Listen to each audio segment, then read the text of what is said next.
Hi, hello, welcome back to my channel, and welcome if you're new here. My name is Cody the Writer, and I am currently in the process of writing my debut mystery thriller novel, and I have hopes to publish it in 2025. Fingers crossed.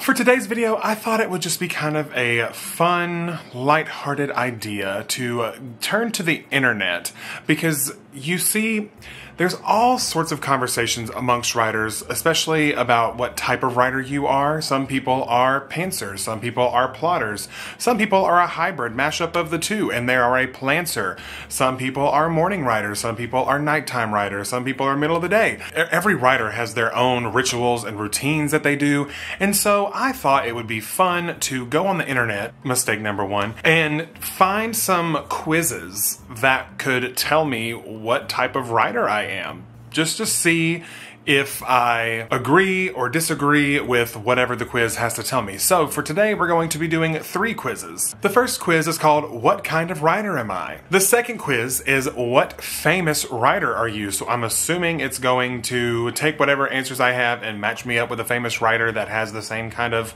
ideas or preferences, things like that. I don't know. We'll find out together. And the third quiz is, what is your natural writing talent? I don't know where that one's gonna go, but we'll find out again together. If you're excited for today's video, please give it a thumbs up down below. It really means a lot to me and it really helps out the channel. And if you want to see me go on this journey of trying to finish and publish this book in 2025, then go ahead and click the subscribe button down below. We have good times here, okay? But without further ado, let's get into the video.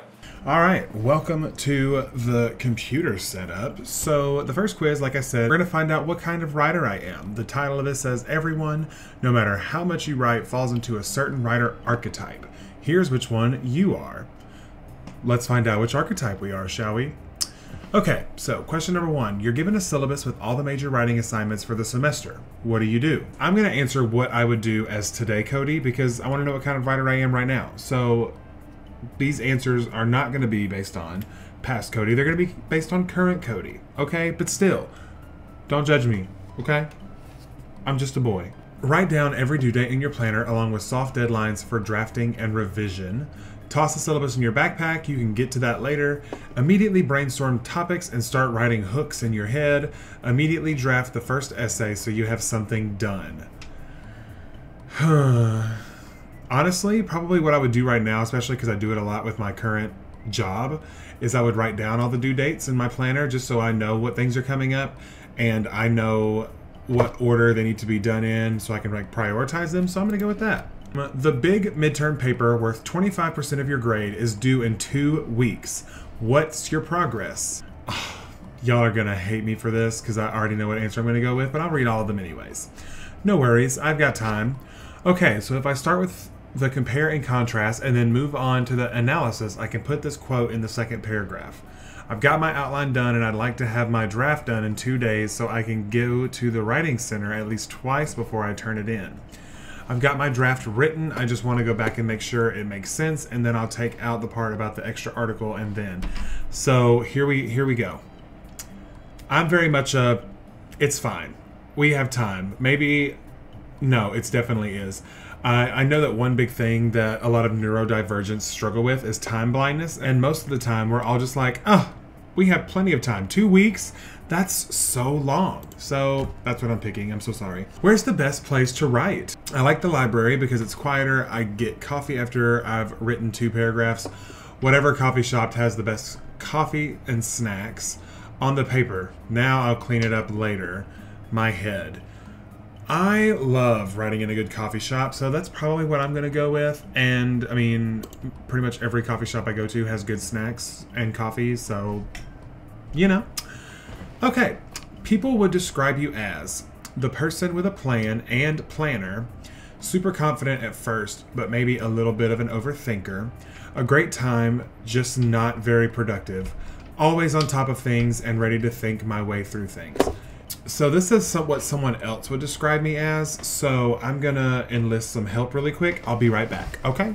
All right, so this question says people would describe me as. So am I the person with a plan and planner, Super confident at first, but maybe a little bit of an overthinker.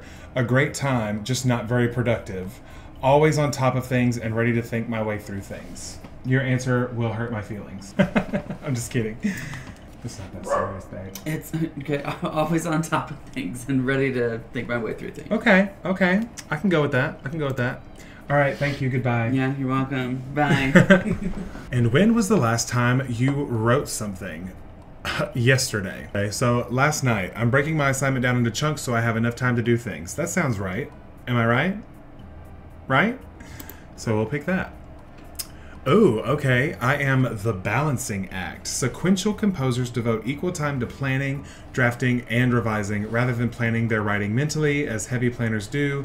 Sequential composers rely on written notes and plans, I gotta read more, to shape their ideas. Unlike heavy revisers, they need to have greater control over form and content as they draft. Allotting equal amounts of time to planning, drafting, and revising helps them deal with writing anxieties. Generating notes and plans gives them the confidence to begin drafting, and they generally draft more slowly, rereading and revising their writing as they go. Some advantages. Okay, we get advantages and disadvantages. Possess more control over the writing process, are realistic about the time and effort it takes to manage a writing task effectively.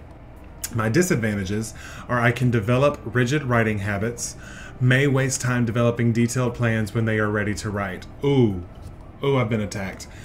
That second one under the disadvantages, I did that for so long with this book, and it's part of the reason why I never actually got around to finishing it until this year. So definitely relate to that, and I relate. I think that's pretty accurate.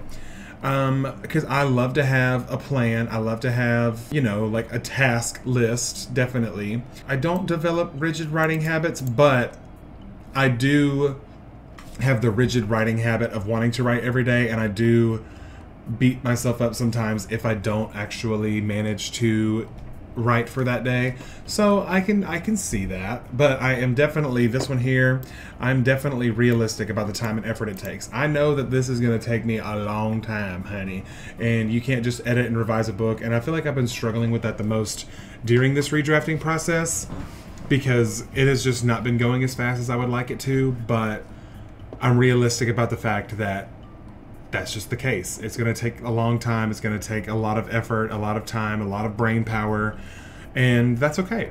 But yeah, I like this. And hello, I mean, I look just like that guy. Am I right? Let's move on to quiz number 2. Quiz number 2 is, which famous writer are you? I'm very excited to see what writer I get because that'll be my new best friend, my new historical best friend. You hear me? But also, I don't know how far back in history this goes or if there's anyone that's like current, like famous authors that are included in this. We'll find out together. But let's see. Which word best describes you as a writer? I would probably say a realist. So yeah, I would say I'm a realist. When your teacher, friend, parent, etc. see what you've written, they usually respond with, "That was hilarious and so true. I loved your character and attention to detail. You have excellent grammar and story structure." Okay, a little different, but if that's your thing, then okay. Read me to filth. Wow, that really made me think, but it was still entertaining. Okay, like in real life, a lot of people think I'm funny, but I honestly just have no filter and just say whatever my neurodivergent brain thinks in that moment. But as far as like writing like this story, I would guess, especially, I mean, because I've only had like really one round of feedback, so if I had to guess, I would say, wow, that really made me think, but it was still entertaining.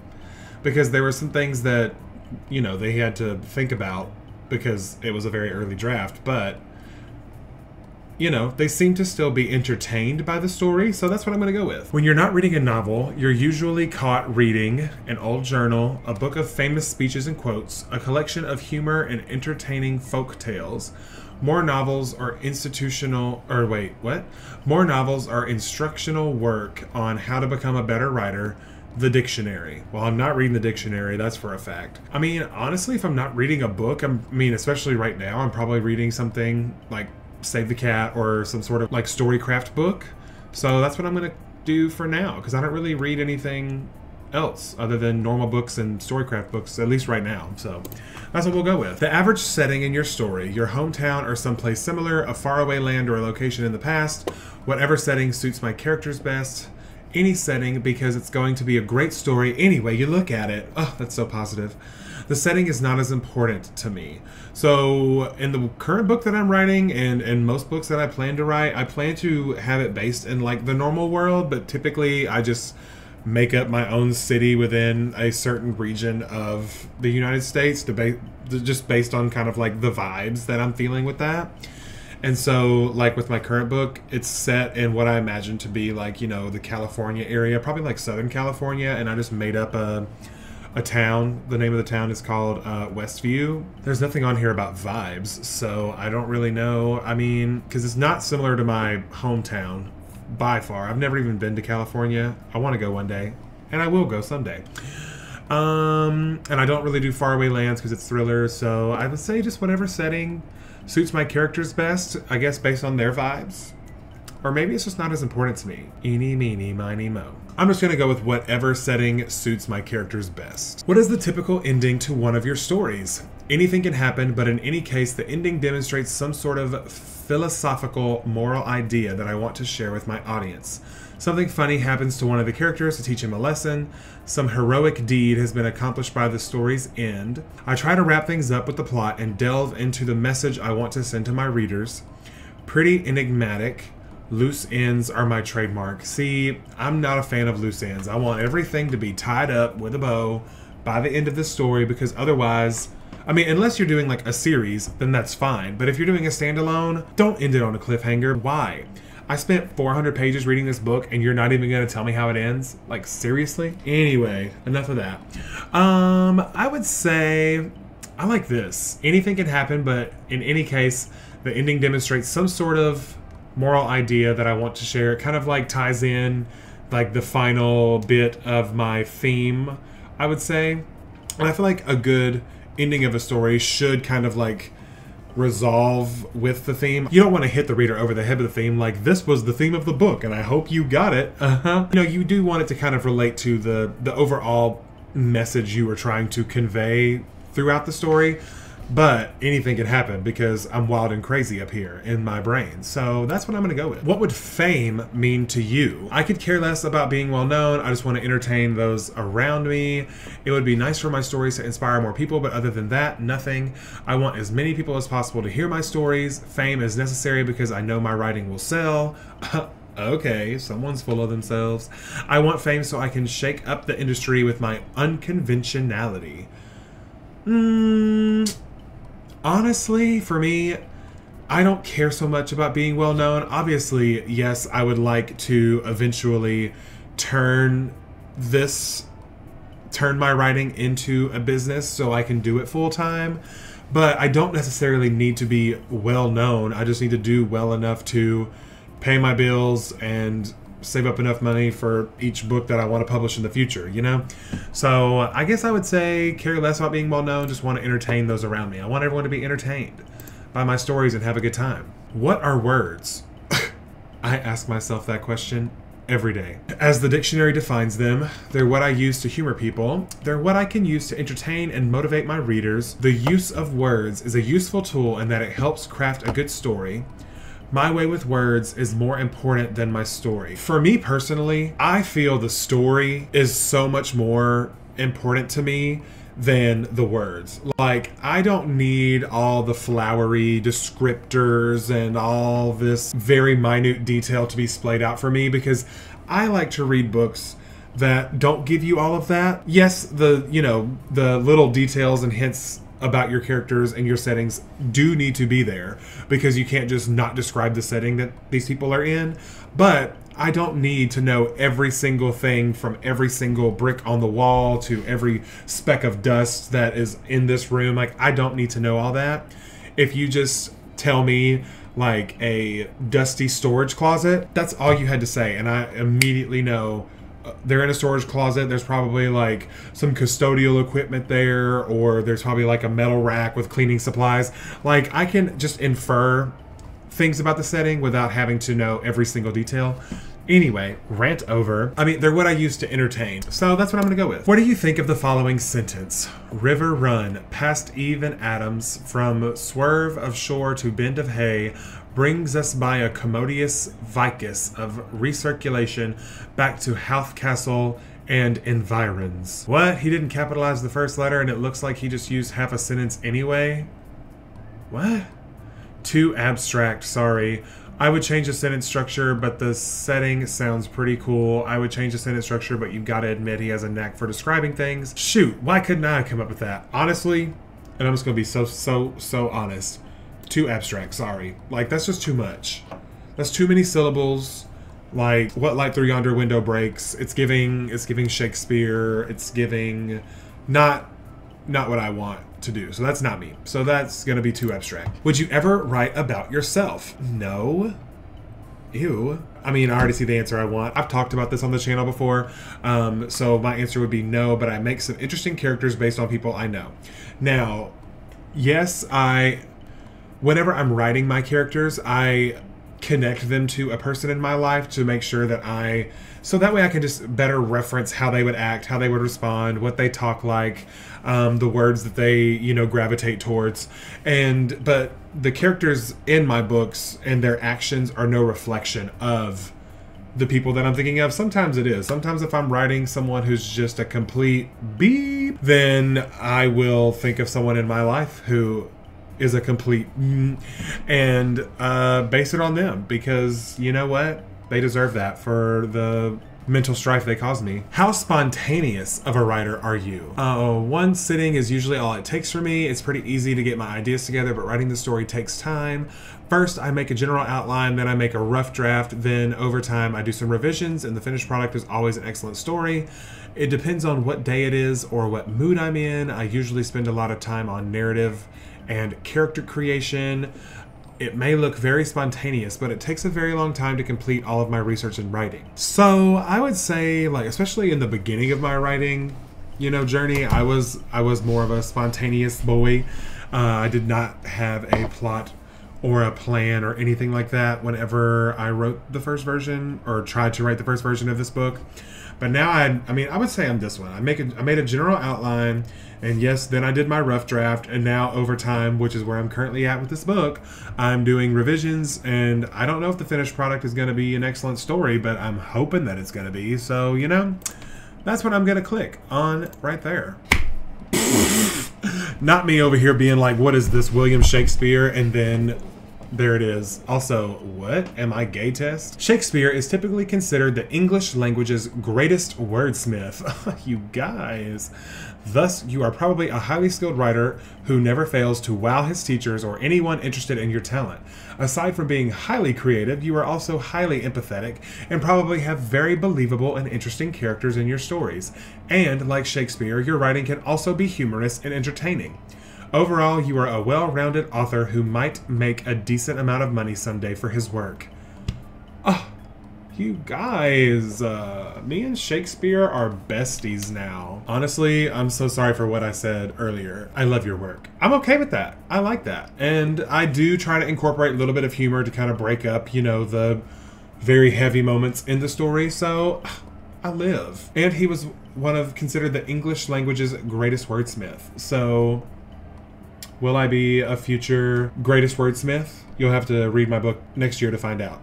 Okay. Moving on to quiz number 3. What is your natural writing talent? I don't know, but I'm so excited for you to tell me. Do you know what your natural talent is? Most writers don't, and that is a problem because it can take years to find out what you are really good at as a writer and what you should focus on if you want to boost your chances as a writer. Start the quiz below to see what kind of writing talent you possess. Well, let's do it, shall we? Why do you want to be a writer? I want to inspire people, I want to earn money quickly, I want to create captivating stories, I want to become popular.